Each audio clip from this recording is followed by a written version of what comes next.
Morning everyone, welcome back to my channel, welcome to a new blog. I hope তোমরা সকলেই খুব ভালো আছো। আজকে কিন্তু সকাল থেকে ব্লগটা স্টার্ট করতে পারিনি, কালকে রাতে জানো তো এডিটটা করতে পারিনি।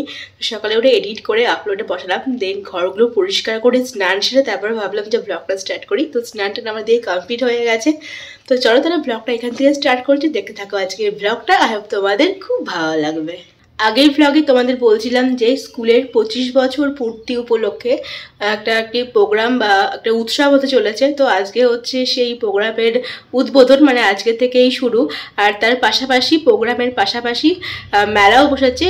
আর এই মেলা আর প্রোগ্রাম 7 দিন মতো চলবে। তো আজ সকালে স্কুল যেতে হয়নি, স্কুলের ক্লাস এমনি আজকে ছুটি ছিল, কিন্তু আজকে বিকেল 4টের মধ্যে আমাদের সকলকে রেডি হয়ে স্কুলে যেতে হবে। কারণ 4টে থেকে আর কি প্রোগ্রামটা স্টার্ট হবে, উদ্বোধন হবে। প্রোগ্রাম হয়তো মানে উদ্বোধনটা হয়তো 5টার দিকে শুরু হবে, বাট আমাদের তো একটু আগে যেতে হবে না, অনেক অ্যারেঞ্জমেন্ট আছে, অনেক ডেকোরেশন আছে। তো 4টের দিকে সমস্ত আর কি স্টুডেন্টদের, টিচারদের সমস্ত আসতে বলা হয়েছে। তো এখন বেলা তো অনেকই হলো, আমি স্নানটাও আর কি তাড়াতাড়ি করে সেরে নিলাম, কারণ বেলা বাড়লে না ট্যাঙ্কির জল এত গরম হয়ে যাচ্ছে, মানে নেওয়া যাচ্ছে না। তো স্নান টান হয়ে গেছে, এখন আর কি থাম্বনেলটা বানিয়ে পাবলিক করবো ব্লগটা, দেন লাঞ্চ করব। তো আমার বসে গেছি লাঞ্চে। আজকে লাঞ্চে একদম সিম্পল মেনু আছে, হচ্ছে শাক, আর হচ্ছে ডাটা দিয়ে সর্ষে দিয়ে ভাজা, আর আছে মাছের ঝোল, আর আছে আমের চাটনি। একদম 4টে বাজে আর হয়ে গেছি আমি রেডি। এই যে আজকে এই শাড়িটা পরেছি প্রোগ্রামের জন্য, আজকে থেকে এই শাড়িটা। তো চলো আর দেরি করবো না, এখন বেরোনো যাক। এখনো প্রচণ্ড রোদ, বাট সময় তো যেতে হবে, জন্য বেরিয়ে গেলাম। চলো, তুমি ওইখানে লাইন করো, তো আমি আসছি। ওখানে যাও।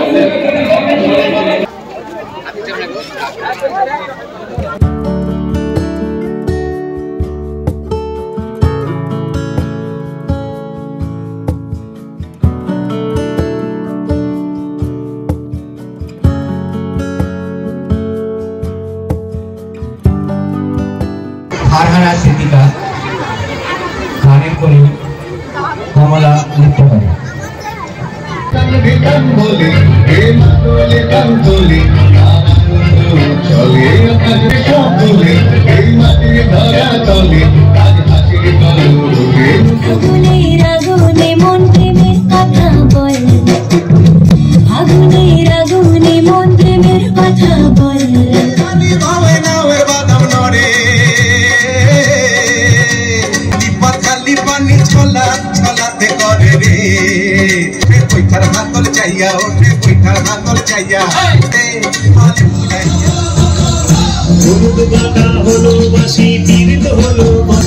আমার কেমন কেমন কেমন কেমন করে রে মধুরে বাপের ঘরে দিও মধুরে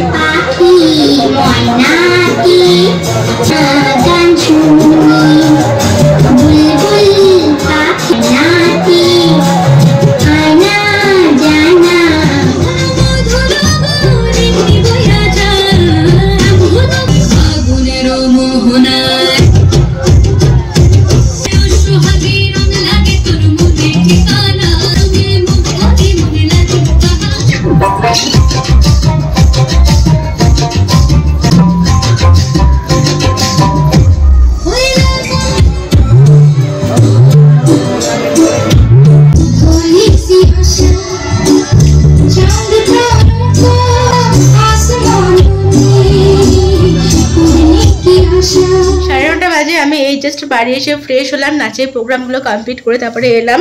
টিফিন দিয়েছে, তো টিফিনটা আমি আর ওখানে বসে খাইনি, পার্সেল নিয়ে চলে যাচ্ছি। টিফিনে দিয়েছে মোগলাই, তার সঙ্গে স্যালাড, এটা আলুর দম, আর তার সঙ্গে আছে সস। গুড মর্নিং এভরিওয়ান, কালকে ব্লগটা আমরা কন্টিনিউ করছি। এখন বেজে গেছে ঘড়িতে 10:30, আর আমি এই যে স্কুল থেকে আসলাম। তবে না, এখন চেঞ্জ করব না, ব্রেকফাস্টটা সেরে নিলাম, কারণ ব্রেকফাস্ট করতে আর কি এসেছিলাম। তারপরে আবার যেতে হবে, স্কুলে ব্যাক করতে হবে। আজকে হচ্ছে মেডিকেল ক্যাম্প বসছে স্কুলে, এই সবই হচ্ছে এই 25 বছর আর কি উপলক্ষে। তো আজকে মেডিকেল ক্যাম্প হচ্ছে, সেখানে থাকতে হবে মোটামুটি অনেকক্ষণ থাকতে হবে, দুপুর পর্যন্ত। তো আমি জাস্ট একটু আসলাম বাড়িতে, যেহেতু কাছেই, ব্রেকফাস্টটা করে গেলাম, দিয়ে দেন আবার এখনই আবার যাব। ছাতা নিতে আমার খুব এটা ভালো লাগে না, কিন্তু কিছু করার নেই, আজকে নিতেই হবে। প্রচণ্ড রোদ এখন বাইরে। বাড়ি এসে স্নান টান কমপ্লিট হয়ে গেছে, এখন গিয়ে লাঞ্চটা করে নিই। প্রচণ্ড খিদেও পেয়ে গেছে। লাঞ্চ করেছি, তোমাদের সঙ্গে একটা নিউজ শেয়ার করব। লাঞ্চ করে আমি এসে গেছি, আর তোমাদের যেটা বলছিলাম, মনে আছে কয়েকদিন আগের ব্লগে তোমাদের বলছিলাম যে একটা ছোট গল্প আমি লিখেছি, তো তখন তো বলিনি কোনো কারণেই যে কিসের জন্য বা কিছু। আজকে তোমাদের সঙ্গে সেটা শেয়ার করছি। আগে আমি ট্রাইপডে সেট করে নিই দাঁড়াও ক্যামেরাটা।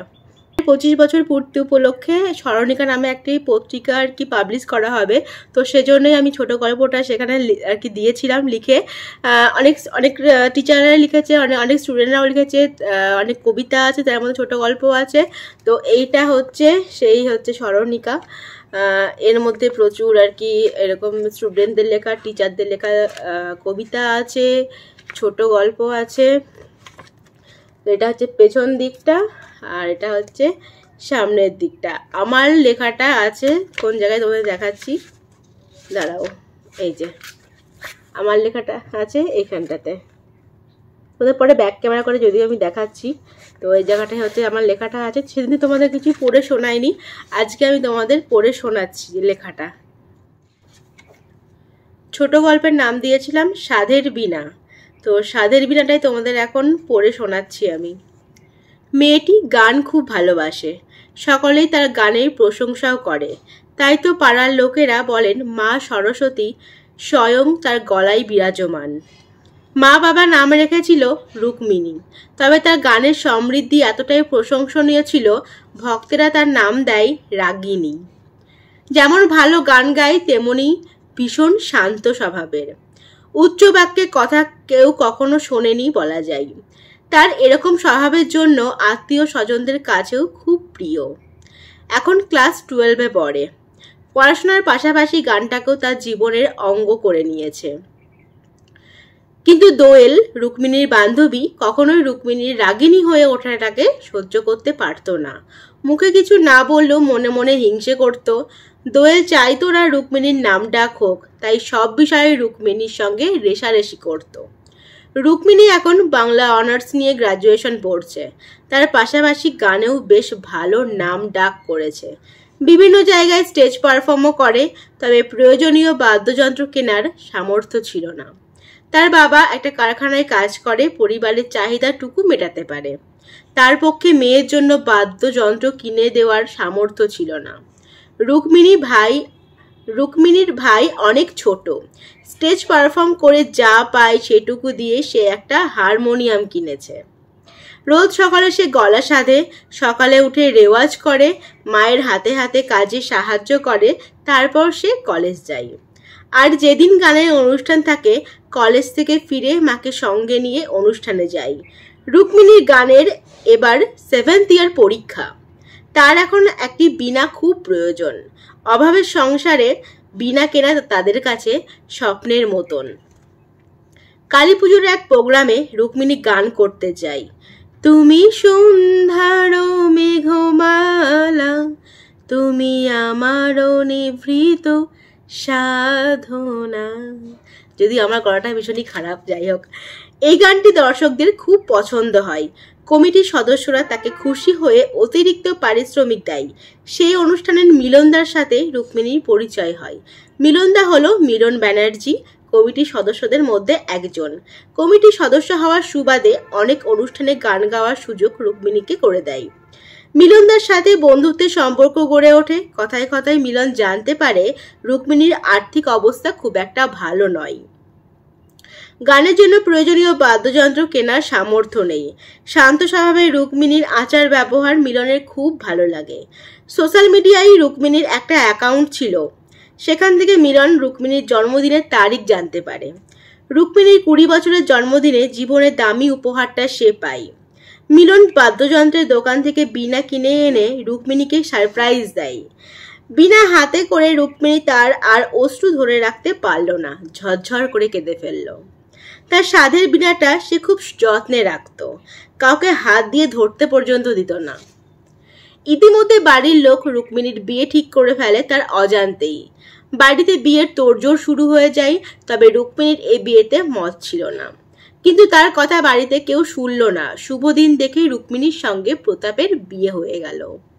শ্বশুর বাড়িতে রুক্মিণী সকলের সঙ্গে মানিয়ে নেওয়ার চেষ্টা করছে। কয়েকদিনের মধ্যেই সকলের মন জয় করে ফেলে সে। রুক্মিণীর গানের জগৎ এখন আস্তে আস্তে আবছা হয়ে যাচ্ছে। বিয়ের পর সে এখন সুগৃহিণী হয়ে উঠেছে। শ্বশুরবাড়ির লোক রুক্মিণীর অনুষ্ঠানে গান করা পছন্দ করত না। তবে প্রতাপ অনেক চেষ্টা করেছে রুক্মিণীর গানকে বাঁচিয়ে রাখতে। কিন্তু সংসারের চাপে অবহেলায় রুক্মিণীর জীবন থেকে গান আস্তে আস্তে হারিয়ে যাচ্ছে। তার গানের খাতাগুলো ধুলো পড়ে গেছে। হারমোনিয়ামটাও এখন আর কেউ বাজায় না। রুক্মিণী বাপের বাড়িতে এসে গানের খাতাগুলো ধুলো ঝাড়ে আর তার সেই সাধের বীণাটার ওপর হাত বোলায়, আর চোখের জল আটকে রাখতে পারে না। এটা ছিল আমার লেখা ছোট গল্প। কেমন হয়েছে তোমরা ডেফিনেটলি জানিও কমেন্টে। আর আমি এখানে যে নামগুলো ব্যবহার করেছি সেগুলো একদমই কাল্পনিক। আমি যেরকম আর কি মাথায় এসেছে সে নামগুলো আর কি ইউজ করেছি। তোমার যদি কারোর সঙ্গে মিলে যায় প্লিজ কিছু মনে করো না। এই হচ্ছে ছোট গল্পটা, সাধের বীণা। আর এখানে দেখতে পাচ্ছ আমার নাম লেখা, ঋতুপর্ণা পাল। ছোট গল্প, এখানে অনেকেরই গল্প আছে, ভীষণ সুন্দর সুন্দর তারা লিখেছেন। আর স্টুডেন্টরাও খুব ভালো লিখেছে। এই স্টুডেন্টের কবিতা আছে, বিশেষ করে এই কবিতাটা দেখো, এখনকার দিনে জিনিস নিয়ে লেখা, পাবজি পাগল ছেলে। ভীষণ সুন্দর এই কবিতাটা।